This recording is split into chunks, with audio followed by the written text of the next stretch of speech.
আমি মনে করি এটা অবশ্যই আওয়ামী লীগ বা যারা আপনাকে হচ্ছে ফেসিস্টের দোষর তারা এটা করেছে, তাদের ইন্ধনে এটা হয়েছে। এটা আওয়ামী লীগের একেবারে নিকৃষ্ট পশুত্বের একটা কাজ। জুলাইকে কেন্দ্র করে, জুলাইয়ের উপরে, রক্তের উপর দাঁড়িয়ে কিন্তু এই সরকার প্রতিষ্ঠিত হয়েছে। একটা ভিডিও যেটা আমরা আজকে দেখতে পারি যে এখানে জুলাই স্মৃতিস্তম্ভতে অগ্নিকাণ্ডের যে ঘটনাটা, জুলাই অভ্যুত্থানের 2 বছর পরও এরকম একটা ঘটনা খুবই আমাদের, যারা আমরা তরুণ প্রজন্ম, যারা জুলাই থেকে আমরা আমাদের আশা, এটা আমাদের জন্য খুবই দুঃখজনক একটা ঘটনা।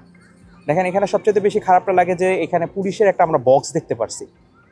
যদি জুলাই স্তম্ভ একটা পুলিশের বক্স পাশাপাশি থাকার পরেও সেখানে একটা এরকম অগ্নিকাণ্ডের একটা ঘটনা যারা ঘটিয়ে গেল, আমি মনে করি এটা অবশ্যই আওয়ামী লীগ বা যারা আপনাকে হচ্ছে ফেসিস্টের দোষর তারা এটা করেছে, তাদের ইন্ধনে এটা হয়েছে। তো আমরা সত্যি এটা আজকে দুঃখজনক এমন একটা ঘটনা, এটার আমরা সুস্পষ্ট তদন্ত চাই এবং যারা করেছে তাদের সুস্পষ্ট বিচার চাই।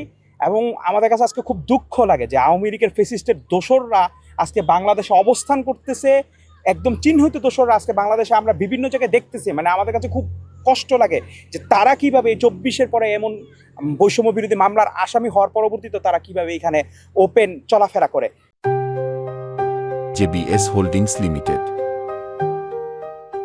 এখানে যদি কোনো পদক্ষেপ নেওয়া হয়, কাউকে গ্রেফতারের কোনো পদক্ষেপ নেওয়া হয়, এই বাংলাদেশের কিছু সুশীল সমাজ এবং এই সরকারের কিছু নামদারি সুশীল যারা ভারতীয় আধিপত্যবাদকে বিশ্বাস করে, তারা আপনাকে হচ্ছে এটাকে মব বলে আপনাকে হচ্ছে এই জিনিসটাকে ম্যানিপুলেট করার চেষ্টা করে রাজনৈতিকভাবে। আমরা বলতে চাই এবং এখান থেকে আমরা স্পষ্ট ভাষায় বলতে চাই, আমরা কোনো দলের না, এই জুলাই কোনো দলের হতে পারে না। জুলাই গোটা বাংলাদেশ এবং বাংলাদেশের জাতির জন্য। আমরা বলতে চাই যদি এইটাকে যদি কেউ মব বলার কোনো যদি চেষ্টা করে, আমরা যদি যে পদক্ষেপ নেব এটাকে যদি কোনো মব বলার চেষ্টা করে, তাহলে আমরা তাদেরকে প্রথম প্রতিহত করবো ইনশাল্লাহ। জুলাই জাতীয় এই যে স্মৃতিস্তম্ভগুলো হচ্ছিল, সেখানে সারা বাংলাদেশে সর্বপ্রথম যে স্মৃতিস্তম্ভটি আসলে স্থাপিত হয়েছিল সেটি এই নারায়ণগঞ্জে, এই হাজীগঞ্জের এই অঞ্চলে।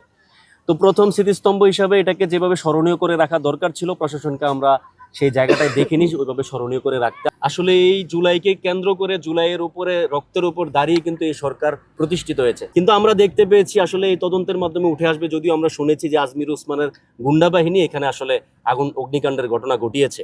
তো এখানে ডিবি এসেছিল, পুলিশের কর্মকর্তারা এসেছিল, আমরা দেখেছি তারা সিসি ফুটেজ সংগ্রহ করছে। তদন্তের মাধ্যমে অবশ্যই উঠে আসবে, সেটা আমরা দাবি জানাই যেন তদন্তের মাধ্যমে সুষ্ঠু বিচারটা আসলে এবং সুষ্ঠু তদন্তটা নিশ্চিত করা হয়। তো গতকালকে রাত্রের যে ঘটনা, এটা আওয়ামী লীগের একেবারে নিকৃষ্ট পশুত্বের একটা কাজ। কারণ আপনি একবার ভাবেন, এখানে কার নাম আছে? এখানে রিয়া গোপের নাম আছে, একটা বাচ্চা, যে বাচ্চা ছাদে গিয়ে তোমাদের গুলিতে গুলিবিদ্ধ হয়ে মৃত্যুবরণ করেছে। এখানে আরো অনেক শহীদদের নাম আছে যাদেরকে তোমরা নিকৃষ্টভাবে হত্যা করেছো। হত্যা করার পর সেই নামগুলোতেও তোমাদের আগুন জ্বালাতে মন চায়, ঠিক কতটা নিকৃষ্ট হলে তোমরা হতে পারো। আর যারা এই জুলাই আগস্টের শহীদ স্মৃতিস্তম্ভকে রক্ষণাবেক্ষণ কিংবা অন্যান্য জায়গাতে নিরাপত্তার দায়িত্বে আছেন, তাদের মধ্যেও আন্তরিকতার অনেক ঘাটতি আছে। আমাদের অনেকেই বলেছে যে এখানে, আমরা অনেকবার বলেছি এটাকে আপনারা বেষ্টিত করুন, এটাকে নিরাপত্তার জায়গা আরেকটু নিরাপত্তার সম্পন্ন করুন, কিংবা মানুষজন আসতে পারে এরকম সুযোগ করে দেন, লাইব্রেরি করেন কিংবা স্মৃতিগার করেন, কিন্তু তারা তেমন কিছুই করতে পারেনি। আমি মনে করি এখানে গতকালকের আগুনের ঘটনায় প্রশাসনের যেমন অনান্তরিক যে ইচ্ছা, সেই ইচ্ছা প্রভাব রয়েছে, ঠিক সর্বোপরি যে ফেসিবাদ বিরুদ্ধে যতগুলো দল আছে প্রত্যেকটা দলেরও একটা ঐক্যবদ্ধ অবস্থানে যে দুর্বলতা, সেটাও ফুটে উঠেছে।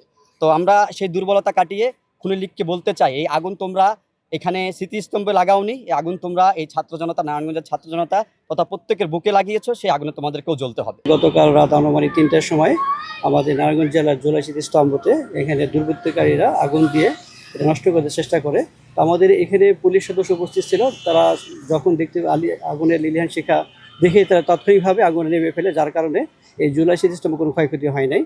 তারপরে যেহেতু একটা ঘটনা ঘটে গেছে, আমরা এটার উপরে আরও নজরদারি বৃদ্ধি করেছি, আমাদের পুলিশ সদস্য সংখ্যা বৃদ্ধি করেছি। এখানে সিসিটিভি ফুটেজ আছে, আমরা সেই ভিডিও ফুটেজও আমরা বের করে আসামিদের বা যারা দুষ্কৃতীকে তাদেরকে শনাক্ত করার চেষ্টা চালিয়ে যাচ্ছি।